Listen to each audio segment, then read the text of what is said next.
கேள்வி பார்வையாளர் வணக்கம். இந்த நேர்காணலில் நான் சந்திக்க இருக்கும் சிறப்பு விருந்தினர் அண்ணா திராவிட மக்கள் முன்னேற்ற கழக பொதுச் செயலாளர் வழக்கறிஞர் பசுமன் பாண்டியன் சார். வணக்கம்.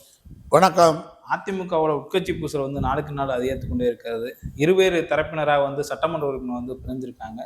25 எம்எல்ஏக்கள் தாவேக்காவுக்கு ஆதரவாகவும் 22 எம்எல்ஏக்கள் எடப்பாடி பழனிசாமிக்கு ஆதரவாக இருக்கிறாங்க. எடப்பாடி பழனிசாமி மீது பல்வேறு குற்றச்சாட்டுகள் நாள்தோறும் ஆடிக்கொண்டே இருக்காங்க. எஸ்பி வேலுமணி, சி.வி. சண்முகம் போன்றவர்கள்லாம் இவர் அம்மாவுக்கு பிறகு கட்சியை சரியாவே நடத்துறாரு, தொடர்ந்து தோல்விகளை சந்திச்சுட்டே இருக்காரு, பொறுப்பேற்கவும் மாற்றாரு என்ற மாதிரி பல்வேறு கேள்விகள் கூட இருக்கிறாங்க. ராயப்பேட்டை அலுவலகமே பார்த்தோம்னா பூட்டி கிடக்கிறது, போலீஸ் குவிக்கப்பட்டிருக்காங்க. எப்படி பாக்குறீங்க சார்? மாபெரும் ஒரு இயக்கம் அண்ணா திராவிட முன்னேற்ற கழகம்.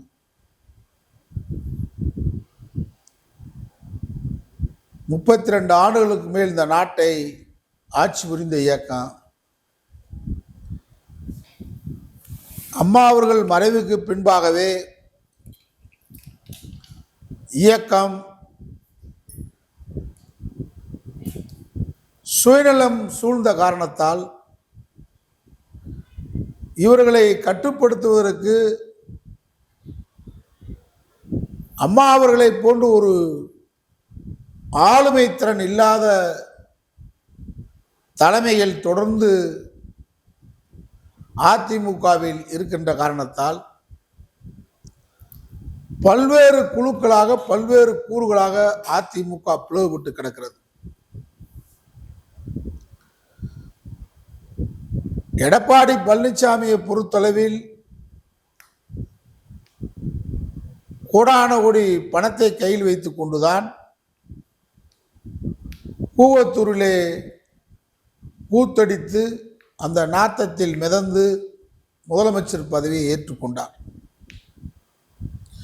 செங்கோட்டையன் கூட சொன்னார், இரவு வரைக்கும் நான் தான், என் பேர் தான் இருந்துச்சு முதலமைச்சர் இதில், காலையில் முதலமைச்சர் பதவியில் பேர்லேருந்து என் பேர் எடுக்கப்பட்டதுனாரு. அதுக்கு என்ன காரணம்னு யாருக்கு இது வரைக்கும் வெளியே தெரியாது. நம்முடைய சின்னம்மா சசிகலா அவர்களை பொறுத்தளவில் கொங்கு பகுதிக்கு ஒரு வாய்ப்பு தர வேண்டும். ஏற்கனவே தென் மாவட்டத்திலே ஓபிஎஸ் போன்றவர்கள் முதலமைச்சராக இருந்துவிட்ட காரணத்தால் நீண்ட ஆண்டுகளாக கொங்கு மக்களுக்கு முதலமைச்சர் பதவி கிடைக்க நீண்ட போராட்டம் காங்கிரஸ் கட்சிக்குள்ளேயே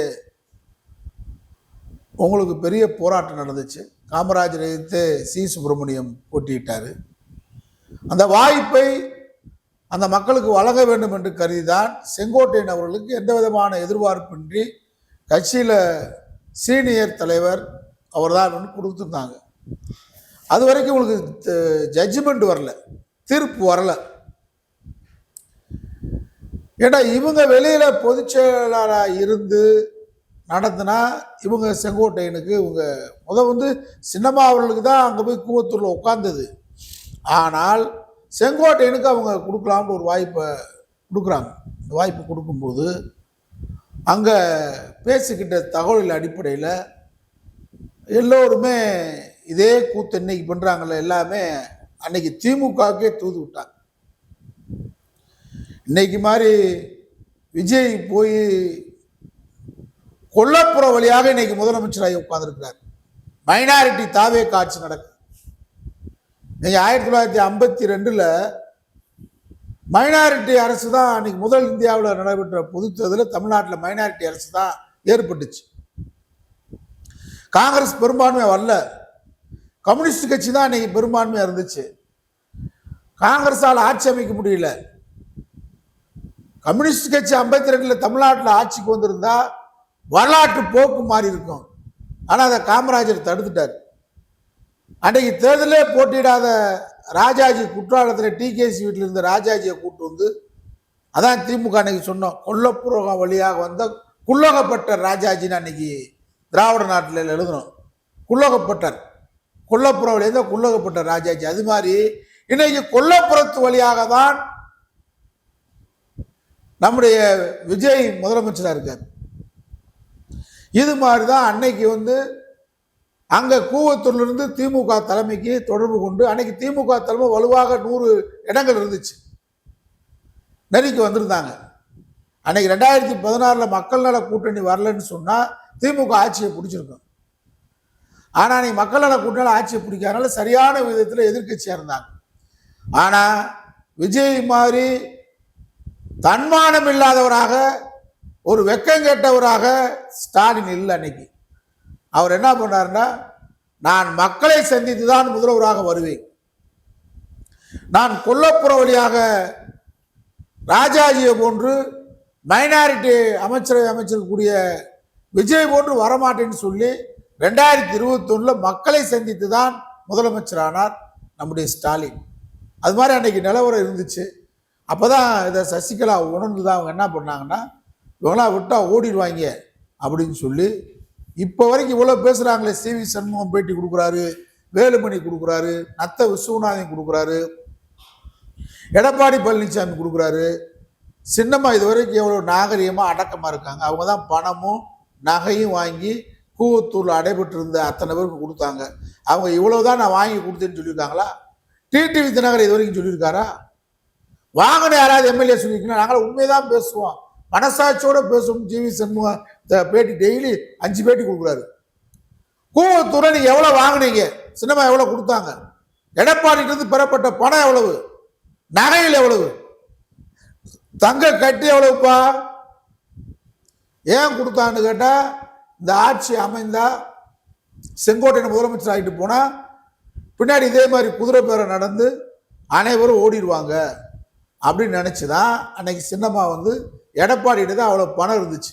அந்த பணத்தை வாங்கி உங்களுக்கு பூரா நகை கட்டிகளாகவும் தங்க கட்டிகளாகவும் கோடிக்கணக்கான பணமும், எனக்கு தெரியும் அந்த பணத்தை நான் சொல்ல விரும்பலை, அவ்வளவு பணம் வாங்கிட்டு தான் இன்னைக்கு உண்மையை பேசுகிறான். நான் உண்மையை பேசுகிறேன். கட்சிக்கு ஒரு முதலமைச்சரை தேர்வு செய்வதற்கு நீங்க யோக்கியங்க.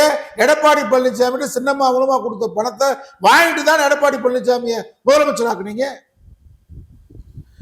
இந்த கட்சியை காப்பாற்ற வந்த அவதூறு மாதிரி பேசுறீங்க, தூதூர் மாதிரி பேசுறீங்க. நீங்க கூவத்தூர்ல எங்களுக்கு பணம் வேணாம், தங்க கட்டிகளை வேணாம், நீங்க யாரை கை காட்டுறீங்களோ அன்னைக்கு நாங்கள் முதலமைச்சர் சொல்லிருக்கலாம்ல. அன்னைக்கு ஆரம்பிச்சதுதான், கூவத்தூர்ல ஆரம்பிச்சதுதான். அந்த அம்மா அவங்க என்ன ஜெயிலுக்கு போயிட்டாங்க. ஜெயிலுக்கு போன முன்னாடி எந்த வழியில திருட்டுத்தனமா பணத்தால வந்தாரோ அதே வழியில OPS கூப்பிட்டு துணை முதல்வர் ஆக்கினார். OPS செஞ்ச தப்பு என்ன? எடப்பாடி பழனிசாமிக்கு ஆதரவு கொடுத்தது தப்பு. இவர் ஏட்டையாவா இருந்துட்டு சாதாரண போலீஸா போனார். OPS எதுக்கு அவசியம் என்ன இருக்கு? கட்சிக்கு யாருக்காவது தன்மானம் இருக்கான்னு கேட்கிறேன். நான் ஒருங்கிணைப்பாளர் இருக்கிறேன். அன்னைக்கு அதிகாரத்தை கையில் எடுத்துக்கலாம்ல. நான் ஒருங்கிணைப்பாளர், நான் தான் இணை ஒருங்கிணைப்பாளர், துணை ஒருங்கிணைப்பாளர் கிடையாது கட்சியில. முதலமைச்சர் அன்னைக்கு இருந்துக்குன்னு சொன்னா கட்சி உங்க கைக்கு வந்திருக்கு. சொல்லுவாங்களே, கூழுக்கு ஆசை மீசைக்கு ஆசை. துணை முதல்வர் அப்படி உட்கார்ந்தார். இவங்க எல்லாத்தையும் என்ன செஞ்சார் எடப்பாடி பழனிசாமி? யாரும் கட்சிக்கு பணம் நன்கொடை தர வேணாம், யாரும் கமிஷன் தர வேணாம், அவங்கவுங்க கொள்ளையடிச்சுக்கிறங்க, அவங்கவுங்க மந்திரிகள் அவங்க துறையில் வரக்கூடிய பணத்தை பூரா என்ன வேணாலும் செஞ்சுக்க, நீ வச்சுக்கிட்டார். ஏன்டா ஒரு முன்னாள் அமைச்சர் சொல்றாரு, அதிமுக அமைச்சர் சொல்றாரு, எம்ஜிஆரே திரும்ப வந்து இந்த கட்சியை என்கிட்ட ஒப்படைங்கடா, நான் நிச்சயம் வந்து ஒப்படைக்க மாட்டோம். ஜெயலலிதாமே வந்தாலும் எங்களுக்கு வேணாம், எங்களுக்கு வந்து ஏன் வந்து நாங்கள் வந்து சினிமா வீட்டுக்கு போக மாட்டேன்றோம் ஏன்ட்டு சொல்றாரு. 2-3 அமைச்சர்கள் சொல்றாங்க, சினிமா வீட்டுக்கு போனால் நாங்கள் கட்டிங் கொடுக்கணும் மாசம் மாசம், எங்களுக்கு கட்டிங்கே வேணாம்னு சொல்லிட்டு கோடான கோடி பணமும் கொடுத்து தங்க கட்டிங் கொடுத்து எங்களை 5 வருஷம் 4 வருஷம் எங்கிட்ட என்ன செய்யறே கேட்காம அடிச்சுக்க கொள்ளையன்னு சொல்லி எங்களை அடிக்க விட்டார். பார்த்தியா, இவர்தான் வாழும் புரட்சி தலைவர், இவர்தான் வாழும் புரட்சி தலைவி. அதனால எடப்பாடி வாழுதுன்னு சொல்லிட்டு தான் நாங்கள் இன்னைக்கு போகாமல் இருக்கோம் அப்படின்னு சில பேர் சொல்றாங்க. இப்போ நிலைமை என்ன? நம்ம தொடர்ந்து சொல்றோம், சின்னமாகனு சொல்றாங்க, ஒருங்கிணைய வேண்டும், கட்சி ஒருங்கிணைய வேணும். பொதுச்செயலாளர் ஆகி எடப்பாடி பழனிசாமி, இதே CV சண்முகம், இதே வேலுமணி, இன்னைக்கு இருக்கிற விஜயபாஸ்கரை வச்சுதான் பணத்தை வாங்கிட்டு எடப்பாடி பழனிசாமி நீங்க பூரா பணத்தை வாங்கிட்டு ஏன் வந்து OPS கட்சி விட்டு விரட்டி விட்டீங்க? இன்னைக்கு சொல்றாரு நத்தவு சூனாதின்னு சொல்றாரு, வேலுமணி சொல்றாரு, சின்னம்மாவை கட்சியில சேர்ப்போம், டிடிவி தினகரனை சேர்ப்போம். சின்னம்மாவை கட்சியை விட்டு நீக்கினது நீங்க தானப்பா. Velumani and CV Shanmugam company தானே, நீங்க தானே நீக்கினீங்க. எடப்பாடி மட்டும் நீக்கல, எடப்பாடி மட்டும் நீக்கிட்டீங்க. உங்களுக்கு பிரச்சனை, நீங்க மந்திரி ஆகணும். நீங்க மந்திரி ஆகிறதுக்காக பேசுறீங்க. நீங்க யோசிக்கீங்களா? எடப்பாடி அயோக்கினா நீங்களே யோசிக்கீங்க. ரெட்டை மாட்டு வண்டி, இந்த பக்கம் மாடு இந்த பக்கம் மாடு வச்சு ஓட்ட, 2 பேரும் துரோகம், துரோக மாடுகள். நீங்க தமிழ்நாட்டில் அழிக்கப்பட வேண்டிய சக்தி நீங்க. அதிமுக சாதாரண தொண்டை கெடுத்து ஓடிடுங்க நீங்களாம். சின்னம்மாவை கட்சியை விட்டு நீக்கும் போது நீங்க தான் இருந்தீங்க, நீங்க தான் கையெழுத்து போட்டீங்க, பொதுக்குழுவை கூட்டினீங்க. சிவி சண்முகம் வீராவசனம் பேசின. அடுத்து என்ன, ஓபிஎஸ் கட்சியை விட்டு விரட்டுறதுக்கு அவர் ஒருங்கிணைப்பாளர் வந்து எடுத்து பொதுச்செயலாளர் ஒற்றை தலைமை வரும்னு சொல்லி நீங்க தான் பேசி பாட்டில் கொண்டு அடிச்சு விரட்டி விட்டீங்க. தண்ணி பாட்டில் கொண்டு அடிச்சு ஓபிஎஸ் விரட்டி விட்டீங்க. எது என்னதுக்கு விரட்டினீங்க நீங்க? இப்ப சின்னம்மா கடைசி வரைக்கும் நாங்க ஒருங்கிணைன்னு சொன்னாங்க, கேட்டீங்களா? கேட்கல. இப்ப தேர்தலில் நின்றீங்க. இந்த பிரச்சனைய, கட்சி நல்லா இருக்கணும் பிரச்சனைய நீங்க எப்ப கிளப்பிருக்கணும்? தேர்தலுக்கு முந்தைய கிளப்பிருக்கணும். நீங்க இன்னைக்கு 23 எம்எல்ஏ நீங்க கையில வச்சிருக்கீங்களா?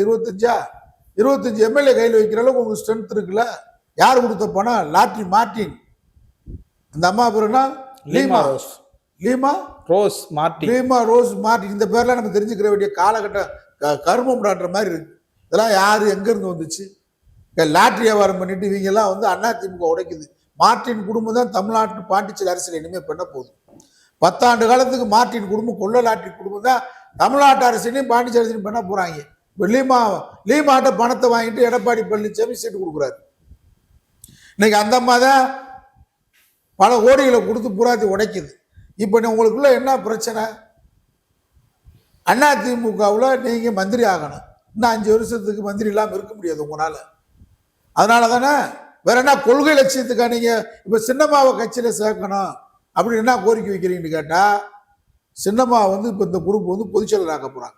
சிவி சண்முகம் குரூப்பு சின்னம்மாவை பொதுச்செயலர் ஆக்க போறாங்க. எப்ப ஆக்க போறாங்கன்னு கேட்டா, இப்ப கட்சி தலைமை என்ன சொல்லுதோ, யாரை எழுதி கொடுக்குறாங்களோ அவங்க தான் சட்டமன்றத்துக்கு வந்து நாடாளுமன்றத்துக்கு வந்து தலைவராக இருக்க முடியும்.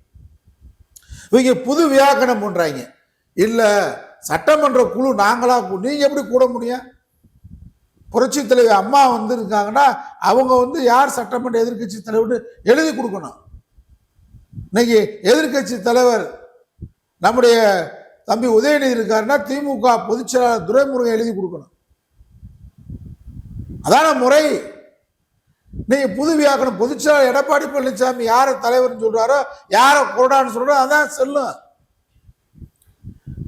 இப்போ உங்களுக்கு என்ன, மந்திரி ஆகணும், அதுக்கு அதிமுகவை உடைக்கிறீங்க. இப்ப என்ன சொல்றீங்க? நாங்க கட்சியை காப்பாற்ற போறோம். எப்படி தாவேகா கூட சேர்ந்து எப்படி கட்சியை காப்பாற்ற முடியும்? நீங்க கடைசி வரைக்கும் எடப்பாடி பழனிசாமி திமுக பேசுறது உங்களுக்கு தெரியும். திருமாவளவனை முதலமைச்சராக்க போற விஷயமும் உங்களுக்கு தெரியும். எப்படியாவது அவர் முதலமைச்சராகி நம்ம மந்திரி ஆனா போதும்னு காத்துட்டு இருந்தீங்க. அவருக்கு என்ன ஆயிடுச்சு? உடன்பாடு சரி வரல. அவர் திருமாவளவனை ஒத்துக்கறல. அவர் வந்து அவர் முதலமைச்சர் அவர் நினைக்கிறாரு. இப்ப கெடுத்தது யார்? எடப்பாடி பழனிசாமி அப்படின்னு கேட்டா, இவங்களை மந்திரி ஆக்குறதுக்கு அவர் விரும்பல. திருமாவளவனை முதலமைச்சராக்கி துணை முதல்வரா எடப்பாடி பழனிசாமின்னு சொன்னா இவங்கெல்லாம் அமைச்சர் ஆயிடுறாங்க. ஆனா அவர் துணை முதல்வர் ஆயிடாரு. இந்த ஒத்துக்கறல. 4 மணிக்கு ஆதவர்ஜுனா கிட்ட கடிதத்தை திருமாவளவன் அவர்கள் கொடுத்து விட்டதுக்கு பின்னாடி இறங்கி வர்றாரு. இறங்கி வர்றதுக்கு முன்னாடி உடைஞ்சிருச்சு அதிமுக. கடைசி வரைக்கும் எடப்பாடி பழனிசாமி முதலமைச்சர் ஆக்கி நீங்க மந்திரியாருக்கு காத்துக்கு இருந்துட்டு அது உடன்பாடு ஏற்படலன்னு சொன்னோன்னே தாவேகா தற்கூரி கட்சியில போய் அதிமுக வித்துட்டீங்க. எவ்வளவு வித்துருக்கீங்க? நான் கவர்னருக்கு என்ன சொல்றேன்னு கேட்டா, இது பேரம் நடந்திருக்கு, குதிரை பேரம். உடனே விஜய் சொல்றாரு குதிரை வேகத்துல போகுது. குதிரை பேரம் நடத்துறதே குதிரையை வேகமா போக்குறது தானே. அதனால நீங்க குதிரை பேரம் நடத்தி குதிரையை வேகமா கொண்டு போறீங்க, குதிரை வேகத்துல ஆட்சியா கொண்டு போறீங்க. எதுக்கு குதிரை பேரம் நடக்கும்? தினமும் ஆலோசனை நிறைய பேசிக்கிட்டு அது சாதாரண விஷயம். குதிரை பேர் நடத்துறது குதிரையை வேகமா ஓட்டுறது தான் இதுல ரேஸ்ல. இப்ப நீ குதிரையை வேகமா பேரம் பேசி நடத்திருக்க, முடிஞ்சு போச்சு. இந்த குதிரை பேரத்துக்கு லஞ்சம் என்ன? மந்திரி பதவி. அப்ப நீ இந்த 23 பேருக்கு மந்திரி பதவி கொடுத்தா அதான் லஞ்சம். இந்த 23 பேருக்கு நீ கவர்மெண்ட்ல வாரிய தலைவர் கொடுத்தா அதான் லஞ்சம். அதனால குதிரை பேரம் நடத்திய லஞ்சம் கொடுத்து இந்த ஆட்சியை தக்க வைத்திருக்கக்கூடிய நரசிம்மராவ் மேலே வழக்கு வந்துச்சு. ஒரு ஊர் வியாபாரி மாட்டினாரு. அதனால இப்ப லஞ்சத்தை பகிரங்கமா அதிமுகவை 2ஆ உடைச்சு அதுல ஒரு வாக்கெடுப்புக்கு முதல் நாள் போய் அவங்களுக்கு லஞ்சம் கொடுத்துருக்கீங்க. சோபா போயிருக்கு. இப்ப அவங்களுக்கு மந்திரி பதவி கொடுக்குறா பேசுறீங்க. அப்ப இது பகிரங்கமான இந்தியாவிலேயே லஞ்சம் அரங்கேற்றப்பட்டிருக்கு. அப்ப விஜய் நீங்க குதிரை பேரம் நடத்தி லஞ்சம் கொடுத்து ஆட்சியை தக்கவதற்காக முறைகேடு நடத்தியிருக்காக இந்த ஆட்சியை கலைக்க வேண்டும். எனக்கு ஆர்டிகல் 356 பயன்படுத்தக்கூடாதுன்னு சொல்லுவேன் நான். இது திமுகவின் கொள்கை, திராவிட இயக்கத்தின் கொள்கை, எங்க கட்சி கொள்கை. ஆனா இப்படி ஒரு கொள்ளைப்புறமாக ஒரு மார்ட்டின் மனைவியை உள்ள அனுப்பிவிட்டு கோடான கோடி பணம் பரிமாறப்பட்டு அந்த பணம் பரிமாறப்பட்ட இடத்துக்கு விஜயே சென்று அவர்களுக்கு மந்திரி பதவி கொடுக்க லஞ்ச பேரம் பேசி ஒரு ஆட்சியை வாக்கெடுப்பில் வெற்றி பெற வைத்திருக்கிறார். இதுக்கு அதிமுக கட்சியை சுக்குநூறா உடைக்கிறதுக்கு வேலுமணி, விளக்கு மாத்து மணி, என்னடா நீங்க எல்லாம் என்ன மனசு? இந்த கட்சிக்கு உங்களுக்கு சம்பந்தம்? கோடான கோடி கொள்ளையடிச்சுட்டு இப்ப சசிகலாவை அவங்களுக்கு சிவில் வழக்கு இருக்கு, அதனால அவங்கள எங்களுக்கு பொதுச்சாண்டு ஆக்குவோம். ஏன்னு கேட்டா தெற்க தேஞ்சு போச்சு.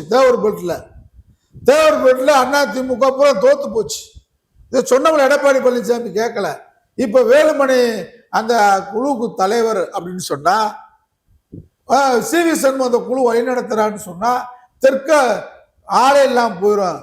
அதனால இப்போ போய் சசிகலாவை நாங்க பொதுச்செயலாளர் ஆக்க போறோம் அப்படின்னு போனா எத்தனை பொதுச்செயலாளர் அதிமுக? 15 பொதுச்செயலாளரா?